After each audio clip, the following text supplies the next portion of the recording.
ജർമ്മനിയുടെ സെൻട്രൽ ഏരിയകളിൽ താമസിക്കുന്നവർക്ക് കിട്ടാൻ പ്രയാസവും എന്നാൽ കിട്ടിയ ഒരുപാട് വില കൊടുക്കേണ്ട ഒരു സാധനമാണ് ഈ കടലിൽ നിന്ന് പിടിക്കുന്ന മീനുകൾ. അയിലയും ചൂരയും മത്തിയും ചാളയൊന്നും ഇല്ലാതെ ചോറിറങ്ങത്തില്ല എന്ന് പറയുന്നവർക്ക് ഇത് ഇച്ചിരി ബുദ്ധിമുട്ടായിരിക്കും. പിന്നെ എത്രയൊക്കെ ആയാലും നമുക്ക് കൊതിക്ക് ഈ സാധനം വാങ്ങിച്ച് കഴിച്ചേ പറ്റൂ. പിന്നെ ആകെ നമുക്ക് ആശ്രയിക്കാൻ കഴിയുന്നത് ഇത്തരത്തിലുള്ള ഫ്രോസൺ ഫിഷുകളാണ്.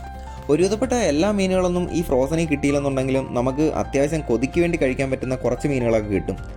അതിൽ ഈ ട്യൂണ ഫിഷും പിന്നെ നമ്മുടെ കൊഞ്ചും കുറച്ച് വെറൈറ്റി ആയിട്ട് എനിക്ക് തോന്നിയിട്ടുണ്ട്. ഇതിൻ്റെ എല്ലാം ഒരുപാട് ടൈപ്പ് ഇവിടെ പല സൂപ്പർ മാർക്കറ്റുകളിലും അവൈലബിൾ ആണ്. പക്ഷേ നമുക്കൊരു മുഴുവൻ മത്തി വറുത്ത് കഴിക്കണമെന്നുണ്ടെങ്കിൽ അതിനൊരു ആൾട്ടർനേറ്റീവാണ് ഞാനിന്ന് ഈ കാണിക്കുന്നത്.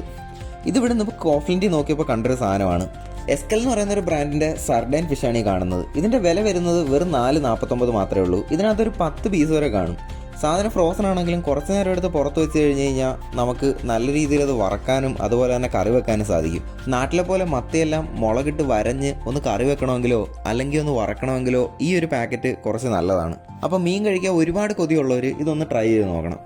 ഇതുപോലെയുള്ള മീനിൻ്റെ ആൾട്ടർനേറ്റീവ്സ് നിങ്ങൾക്ക് അറിയാമെങ്കിൽ അതൊന്ന് കമൻറ്റിൽ പറഞ്ഞാൽ നല്ലതായിരിക്കും. അപ്പോൾ അടുത്തൊരു പ്രൊഡക്റ്റുമായിട്ട് നമുക്ക് മറ്റൊരു വീഡിയോ കാണാം.